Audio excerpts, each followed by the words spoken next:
ठीक है ना। यूनिफॉर्म यूनिफॉर्म सर्कुलर मोशन जो आपका है, अगर कोई भी बॉडी अगर सर्कुलर पाथ पर मूव कर रहा है, जैसे सर्कुलर पाथ है आपका, और सर्कुलर पाथ पर जब ये कांस्टेंट स्पीड से मूव करेगा, तो मान लेते हैं कि यहाँ का स्पीड आपका v है, यहाँ का स्पीड आपका इस तरह से v1 है, ये v2 है, और ये आपका v3 है, यहाँ पर आपका v4, ठीक है ना।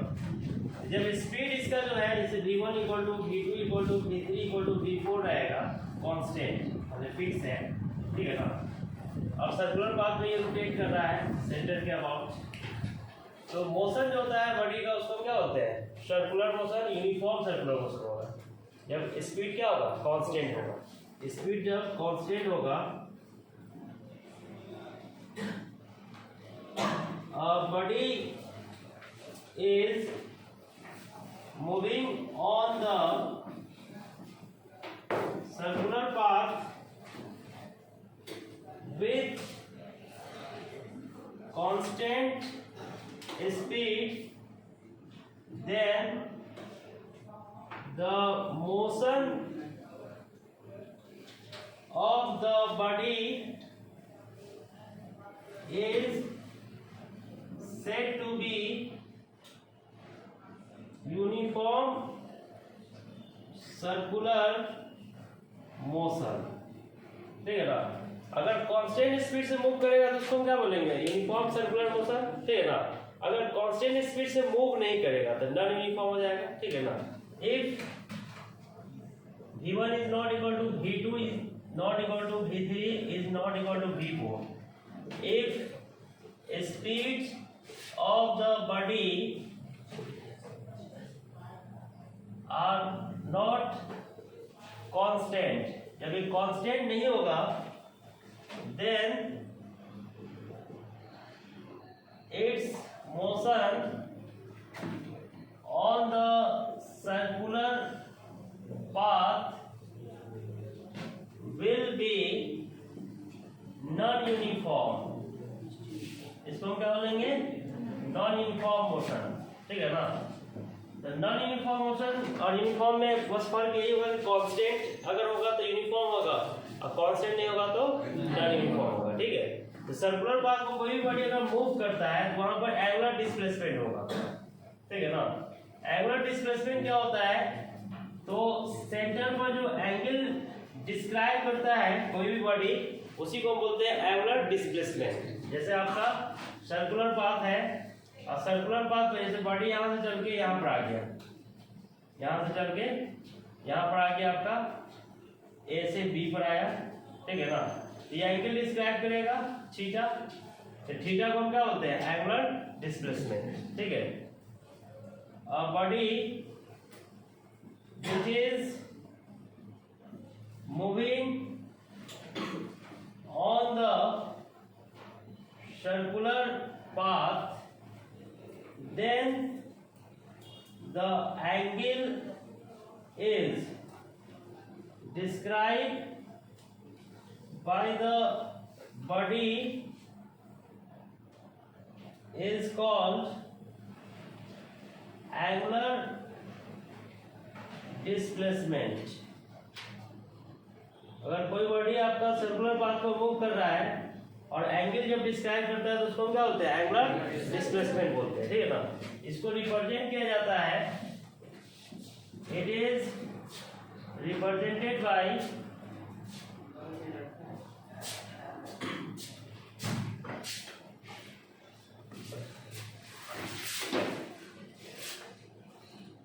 इसको थीटा से दिखाया जाता है, ठीक है ना।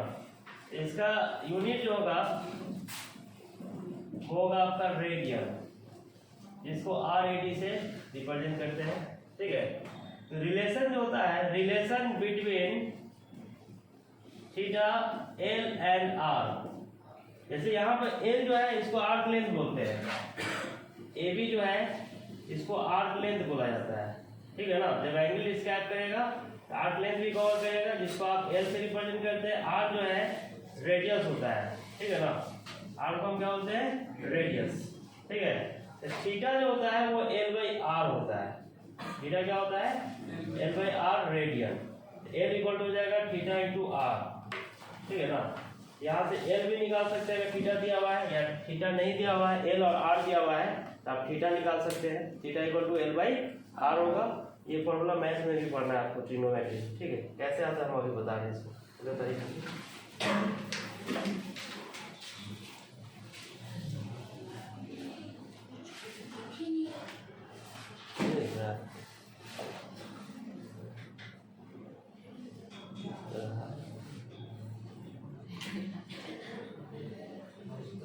Theta equal to L by R, ये दिखाना है, ठीक है ना। इसको हम प्रूव करेंगे मैथमेटिक्स के हिसाब से। जैसे ट्रिग्नोमेट्री अगर आप पढ़े होंगे तो वहाँ पे फॉर्मूला आपको प्रूव करके दिखाया गया होगा, ठीक है।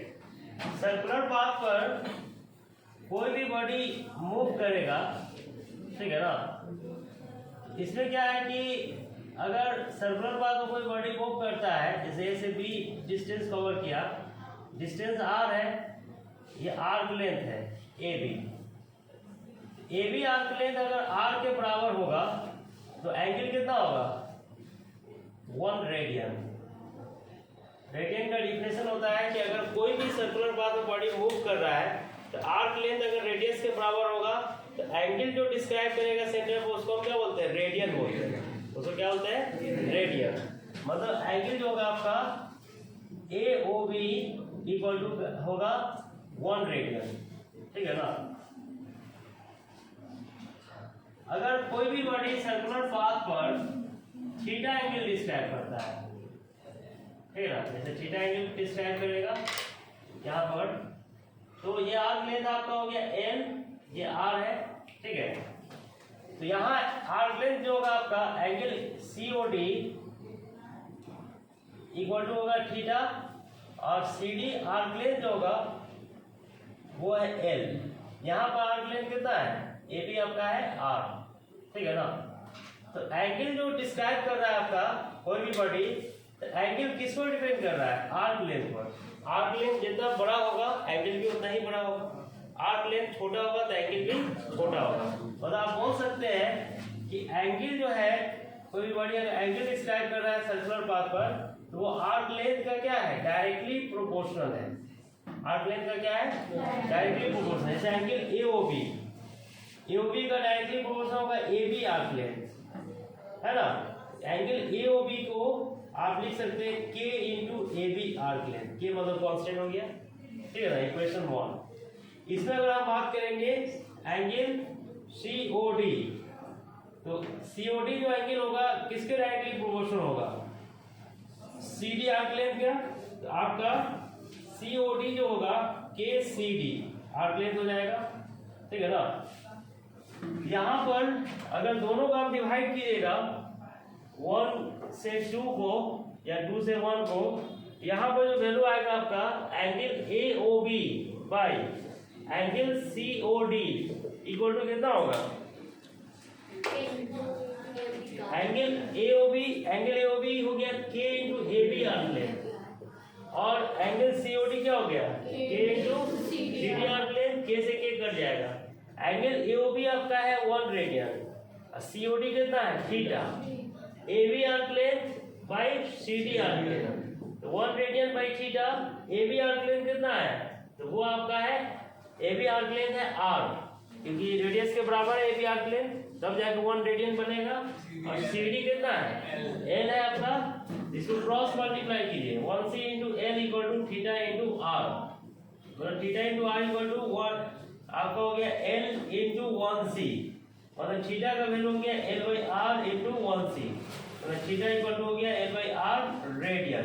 तो एंगल जैसे यहाँ पर जो निकालिएगा, क्योंकि एंगल यहाँ पर क्या है आपका डिस्प्लेसमेंट है, डिस्प्लेसमेंट मतलब एंगुलर डिस्प्लेसमेंट, तो एंगुलर डिस्प्लेसमेंट का यूनिट क्या हो जाएगा, रेडियन, है ना। तो थीटा इक्वल टू कितना आ गया एल बाई आर। ये मैथमेटिक्स में भी पढ़ना है डेरिवेशन, ठीक है ना। हाँ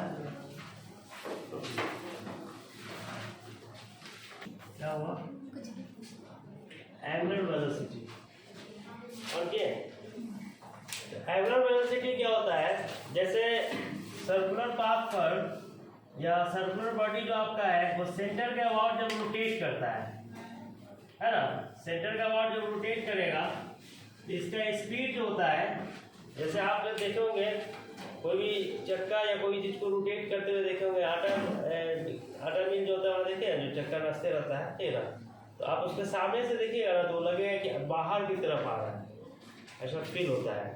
अगर उसको बोर्ड को खोल दिया जाए या लूज हो जाता है अपने से तो नचते नचते क्या होगा, बाहर की तरफ आ भी सकता है, ठीक है ना। जैसे बोर्ड खुल जाएगा तो ये फैन ही नचेगा, तो अगर ऊपर से खुल जाएगा तो नीचे की तरफ आएगा ना वो, तो रोटेशन पर डिपेंड करेगा रोटेशन कैसा है, क्लॉकवाइज है या एंटी क्लॉकवाइज। रोटेशन अगर आपका एंटी क्लॉकवाइज, जैसे रोटेशन है anti clockwise, right hand thumb rule के हिसाब से अगर ये बॉडी रोटेट करेगा तो इसका डायरेक्शन किधर होगा, बाहर की तरफ, राइट हैंड थंब रूल इसको बोला जाता है। रोटेशन अगर आपका क्लॉकवाइज होगा तो अंदर की तरफ, है ना, जैसे आपका ये रोटेशन किधर है, राइट से लेफ्ट है ना, right hand to left hand, इसको हम बोलते हैं एंटी क्लॉकवाइज।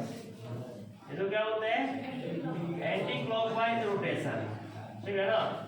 एंटी क्लॉकवाइज होगा तो ये रोटेट ऐसे कर रहा है तो डायरेक्शन होगा अपवर्ड, डायरेक्शन क्या होगा, अपवर्ड, क्योंकि सर्कुलर पाथ पर है ये तो मूव करेगा नहीं, तो इसका डायरेक्शन या तो बाहर की तरफ होगा या अंदर की तरफ होगा। अगर यही रोटेशन अगर आपका इस डायरेक्शन में होगा, लेफ्ट से राइट की तरफ, ये लेफ्ट हैंड है ये राइट है, तो आपका लेफ्ट से राइट जाएगा, left hand to right hand, यहाँ पर ये क्या होगा, लेफ्ट से राइट जाएगा तो क्लॉकवाइज, क्लॉकवाइज जब रोटेशन होगा, क्लॉकवाइज रोटेशन में जैसे राइट हैंड थंब रूल लगाइए, देखिए ये राइट हैंड थंब रूल में क्या होता है कि फिंगर्स को कर्व करना है, मोड़ना है, ठीक है ना, तो अंगूठा किधर जा रहा है, अंदर की तरफ जा रहा है, ठीक है ना।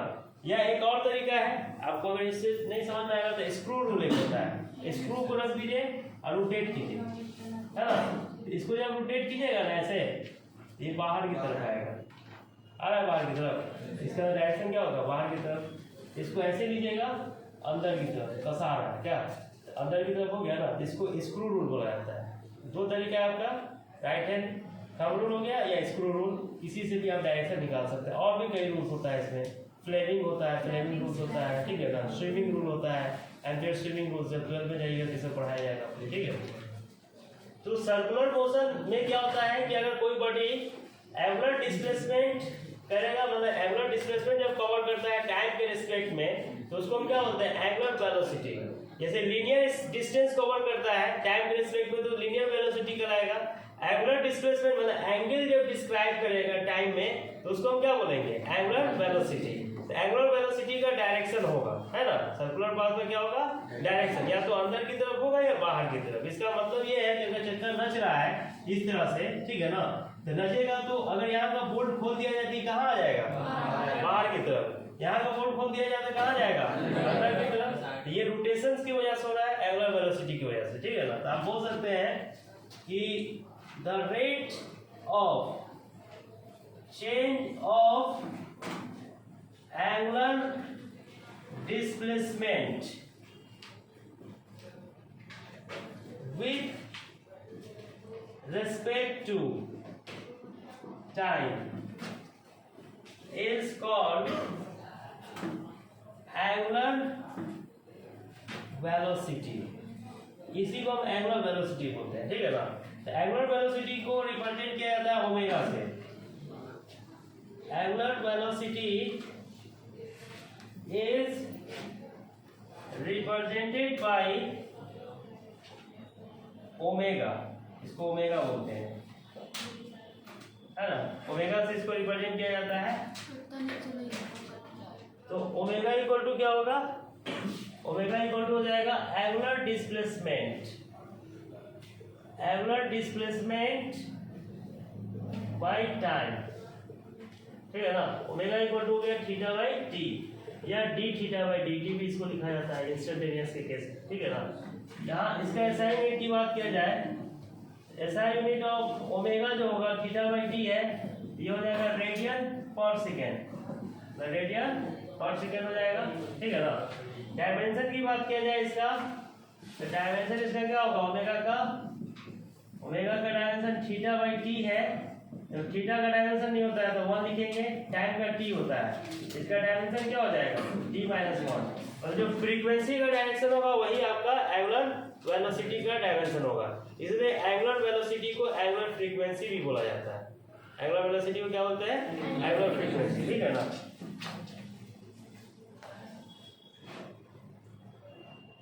Angular velocity is also called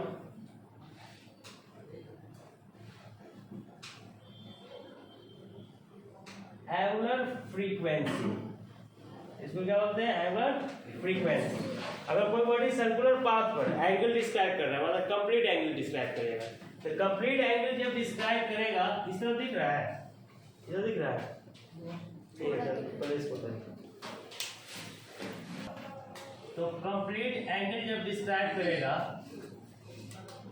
तो कंप्लीट एंगल में कितना होगा, फॉर वन कंप्लीट एंगल में थीटा का वैल्यू आएगा आपका 360 डिग्री, इसको लिखा जाता है 2 पाई। 360 क्या लिखते हैं 2 पाई। 180 डिग्री होता है वो आपका पाई रेडियन होता है, ठीक है ना। यहाँ पर टाइम जो लेगा टोटल टाइम कैपिटल टी, जिसको आप टाइम पीरियड भी बोलते हैं, है ना। जैसे वेट में इसी को लिया जाएगा तो एक कंप्लीट टाइम को टाइम पीरियड कहा जाता है, ठीक है। तो थीटा इक्वल टू कितना होगा, ओमेगा इक्वल टू कितना होगा, omega equal to theta by T. अगर हम इसको एंगुलर फ्रीक्वेंसी के टर्म में लिखेंगे, जैसे एंगुलर फ्रीक्वेंसी भी इसको हम बोलते ही हैं, जैसे एंगुलर वेलोसिटी को, तो एंगुलर फ्रीक्वेंसी टर्म में जब इसको लिखा जाएगा तो इसको आप एंगुलर फ्रीक्वेंसी बोलिए या एंगुलर वेलोसिटी, बात देखी है। तो थीटा का वैल्यू कितना है 2 पाई, टाइम आपका टी है, तो 2 पाई इंटू 1/t, और फ्रीक्वेंसी का जो वैल्यू होता है इसको लीनियर फ्रीक्वेंसी कहा जाता है, ये म्यू से रिप्रेजेंट किया जाता है, डब्ल्यू वी को थोड़ा सा बड़ा कर देते हैं, इसको क्या बोलते हैं म्यू, ठीक है ना। ये 1/t होता है, जिसको n से भी दिखाया जाता है कहीं कहीं, ठीक है ना। तो ओमेगा का जो वैल्यू होगा इसमें वो हो जाएगा 2 पाई इंटू 1/t है, तो ये 2 पाई म्यू हो जाएगा, मतलब ओमेगा इक्वल टू कितना आ गया 2 पाई म्यू, लीनियर फ्रीक्वेंसी के टर्म में आ गया, ठीक है ना। या ओमेगा इक्वल टू इसको लिखेंगे 2 पाई n, ठीक है। मतलब आप बोल सकते हैं कि एंगुलर फ्रीक्वेंसी जो होगा आपका, एंगुलर फ्रीक्वेंसी जो होगा वो होगा 2 पाई इंटू लीनियर फ्रीक्वेंसी, मतलब लीनियर फ्रीक्वेंसी को 2 पाई से मल्टीप्लाई कर देंगे तो क्या आ जाएगा एंगुलर फ्रीक्वेंसी आ जाएगा, ठीक है ना। अब आपको रिलेशन निकालना है, relation between linear velocity v vector and angular velocity omega vector, ठीक है ना। जैसे व्हील है आपका और ये व्हील रोटेट कर रहा है इस तरह से, ठीक है ना। रोटेट करेगा तो इसका एंगुलर वेलोसिटी होगा ओमेगा। जब इस रूट पर इसको लिया जाएगा तो ये डिस्टेंस भी कवर करेगा, है ना। डिस्टेंस कवर करेगा तो इसका लीनियर वेलोसिटी भी होगा v वेक्टर, क्या होगा लीनियर वेलोसिटी होगा। तो लीनियर वेलोसिटी और एंगुलर वेलोसिटी में क्या रिलेशन होगा ये निकालना है, v वेक्टर और ओमेगा वेक्टर में रिलेशन निकाल के आपको बताना है, ठीक है। तो आप जानते हैं सिंस थीटा इक्वल टू क्या होता है L/r, थीटा इक्वल टू क्या होता है L/r। अब इसको डिफरेंशिएट कीजिए रिलेशन निकालने के लिए, differentiating it with respect to time के रेस्पेक्ट में, तो आप इसको लिखेंगे d थीटा बाई dt, इधर भी लिखेंगे d by dt L/r। r constant है, रेडियस कांस्टेंट होता है पाथ का, व्हील जो ले रहे हैं, चक्का जो ले रहे हैं, रेडियस को बाहर कर लेंगे, dl बाई कितना आ जाएगा dt आ जाएगा, dl बाई जैसे r को बाहर करेंगे तो l ही ना बचेगा अंदर में। तो आपका linear velocity, linear displacement, l मतलब हो गया लीनियर सीधा, लीनियर डिस्प्लेसमेंट बाई टाइम में जो चेंजिंग होगा वो क्या देगा linear velocity, angular displacement by time में जो चेंजिंग होगा ये क्या देगा एंगुलर वेलोसिटी, ये क्या देगा आपका एंगुलर वेलोसिटी, ठीक है ना। पहले इसको उतारिए। आप जानते हैं कि ओमेगा इक्वल टू क्या होता है d theta by d t, और लीनियर वेलोसिटी क्या होगा d l by d t, ठीक है ना। तो आपका d theta by d t का जो वैल्यू है वो 1/r into d l by d t है। D theta by d t कितना होगा omega 1/r, d l by d t कितना होगा v होगा। तो ओमेगा इक्वल टू कितना हो गया v बाई आर, ओमेगा कितना आ गया v by R. This is the required relation, this is the required relation between v and omega. v और ओमेगा में रिलेशन आ गया ना जी। ओमेगा इक्वल टू क्या गया v बाई आर। अगर लीनियर वेलोसिटी दिया हुआ है, ठीक है ना, और रेडियस दिया हुआ है सर्कुलर पाथ का या सर्कुलर रिंग जो भी आप ले रहे हैं, चक्का है या कुछ भी हो, ठीक है ना, तो आप एंगुलर वेलोसिटी उसका निकाल सकते हैं, या एंगुलर वेलोसिटी दिया हुआ है तो लीनियर निकाल सकते हैं। v इक्वल टू क्या होगा r इंटू ओमेगा हो जाएगा। इससे क्वेश्चन भी बनाया जाता है, वेक्टर फॉर्म में इसको लिखा जाता है v vector equal to r into omega vector. r into क्या होता है ओमेगा वेक्टर, मतलब v वेक्टर इक्वल टू हो जाएगा r omega sine theta N cap. अब एन कैप क्यों लगा रहे हैं डायरेक्शन की वजह से, अपवर्ड होगा कि डाउनवर्ड होगा, रोटेशन आप कैसे ले रहे हैं, है ना, क्लॉकवाइज ले रहे हैं या एंटी क्लॉकवाइज, ठीक है। इस तरह से v वेक्टर का जो मैग्नीट्यूड होगा वो r omega sine theta N cap का मैग्नीट्यूड, जिसका वैल्यू कितना आएगा v इक्वल टू आ जाएगा r ओमेगा साइन थीटा, ठीक है ना। यहाँ जो वैल्यू होगा आपका साइन थीटा इक्वल टू हो जाएगा v बाई आर ओमेगा, ठीक है ना। थीटा इक्वल टू कितना आ गया sine inverse v by R omega. इस तरह से ये रिलेशन होता है आपका एंगुलर वेलोसिटी और लीनियर वेलोसिटी में, ठीक है ना। और इसी तरह से एक्सेलरेशन में भी होता है, एंगुलर एक्सेलरेशन और लीनियर एक्सेलरेशन, कल बताएंगे आपको, ठीक है।